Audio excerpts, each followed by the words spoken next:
নবপ্রজন্মকে হার মানিয়ে দৃষ্টান্ত গড়লেন ৬৪ বছরের বিশ্বনাথ প্রামাণিক। পেশায় তিনি কৃষক।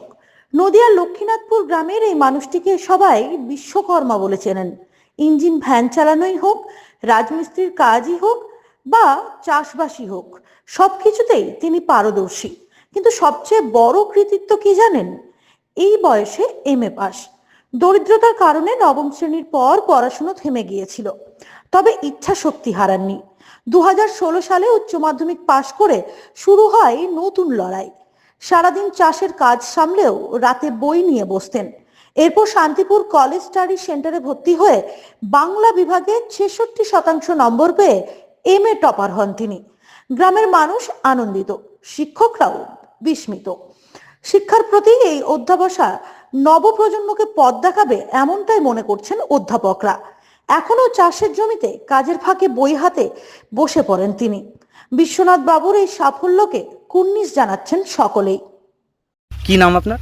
আমার নাম বিশ্বনাথ প্রামাণিক। বাড়ি কোথায়? বাড়ি লক্ষ্মীনাথপুর। কি করেন আপনি পেশায়? আমি চাষ কাজ করি। আচ্ছা, বর্তমানে কি চাষের সাথে যুক্ত? বর্তমানে শুধু চাষের সাথেই যুক্ত। একটা সময় কি করতেন? একটা সময় আমি তাঁত বুনেছি দীর্ঘদিন, সাইকেল সারা কাজ করেছি, এই ইঞ্জিন ফিঞ্জিনগুলো সারা অর্থাৎ মেশিনারি কাজ করেছি, সেটাও দীর্ঘদিন। এটা পড়াশোনা ছাড়ার পর। ছোটবেলায় কতদূর পড়াশোনা করেছেন? ছোটোবেলা পড়াশোনা করেছিলাম ক্লাস 8 অবধি, 9 অবধি। তারপরে 1978 যে ভয়াবহ ফ্লাডটা হয়, সেই ফ্লাডে আমরা স্থানান্তরিত হয়ে পার্শ্ববর্তী বাগাসায় গিয়ে আশ্রয় নিই, গ্রামের সকলেই। তারপরে সেখান থেকে এসে দেখি যে আমার ঘর বাড়ি সব ভেসে গেছে, বই পুস্তক কিছুই ছিল না, আর বই পুস্তক কিনে পড়ে আর পড়া স্টার্ট করা সম্ভব হয়নি।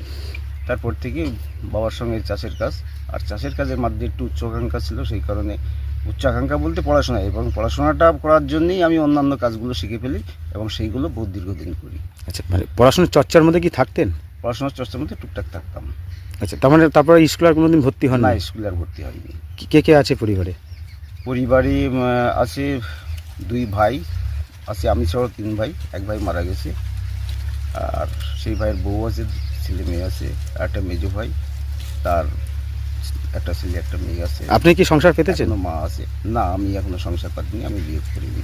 আচ্ছা, এই যে পরীক্ষা কবে দিয়েছিলেন আপনি? পরীক্ষা দিয়েছিলাম লাস্ট যখন পরীক্ষা পড়াশোনা শুরু করি, তখন উচ্চ মাধ্যমিক দিয়েছিলাম 2016 সালে। সেটা কিভাবে? সেটা রবীন্দ্র মুক্ত বিদ্যালয় থেকে। তারপরে কি মনের ইচ্ছা আকাঙ্ক্ষা আরও বাড়লো? আরও বাড়লো।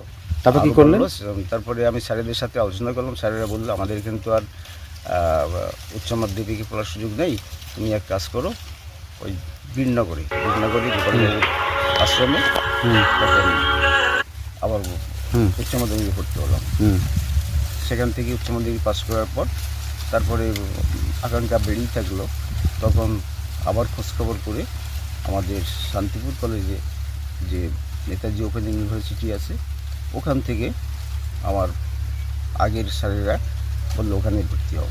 আচ্ছা, তারপর সেখানে আমি যখন যাই, তখন তারা আমাকে ভালোভাবে গ্রহণ করে বলে যে আপনাদের মতো বয়স্ক স্টুডেন্টই তো এই স্কুলের ছাত্র হওয়া উচিত, বা হলে খুব ভালো হয়। হ্যাঁ, দিয়ে পরীক্ষা দিলেন? তখন আমি বিএ ক্লাসে ভর্তি হলাম, পরীক্ষা দিলাম। উত্তীর্ণ হয়েছেন পরীক্ষা? হ্যাঁ, উত্তীর্ণ হয়েছিলাম। কিরকম রেজাল্ট করেছেন? ভালো রেজাল্ট হয়েছিল। আচ্ছা, বয়স কত আপনার? তারপরে এখন বয়স আমার 63-64 তো বটেই। উনি তো বিভিন্ন প্রতিকূলতার মাধ্যমে উঠে এসেছেন, সংসার ধর্ম করেননি, কৃষিকাজ করেছেন, তার মধ্যে যে পড়াশোনা চালিয়ে গেছেন। এটা সমাজের কাছে একটা দৃষ্টান্ত। এই বয়সে ওনার যে রিসার্চ করার আবার ইচ্ছা আছে বলে আমি এতটুকু যাই। কীভাবে পরীক্ষায় বসলেন উনি?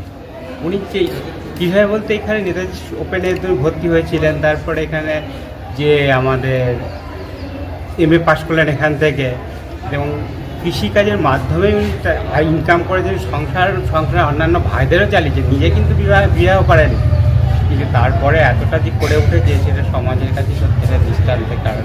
কারণ আজকাল তো পড়াশোনা আস্তে আস্তে হারিয়ে যাচ্ছে। তার এই পাশের মাধ্যমে বা তার এই ইচ্ছার মাধ্যমে অনেকটা সেগুলো উঠে আসবে বলে আমার মনে হয়। আপনারা কতটা সাহায্য করেছিলেন তাকে? আমরা এখানে যতটুকু পেরেছি, যেমন মধ্যে বই দিয়ে সাহায্য করেছি, বা কখন যদি সফটওয়্যারের কোনো প্রবলেম হয় বা কোনো আপনার ইনফরমেশান যতটুকু উনি যখন যা চেয়েছেন সবগুলোই আমাদের এখানে আছেন, এরা সহযোগিতা করেছে। এই যে 63 বছর বয়স, প্রত্যন্ত গ্রাম, সেখান থেকে উঠে এসে এই যে তার মনোভাব, চিন্তা ভাবনা, এটা নিয়ে কি নবপ্রজন্ম কোথাও কি শিক্ষা নেওয়া উচিত তার কাছ শিক্ষা থেকে? নেওয়া উচিত। তার কারণ আমরা কী করছি, আস্তে আস্তে এখানে যাচ্ছি, মোবাইল নিয়ে পড়ে থাকছি, বই পড়াশোনাটা করছি না, এই তো হচ্ছে। কিন্তু উনি কী করেছেন, উনি এইসব আর কিছু করেননি।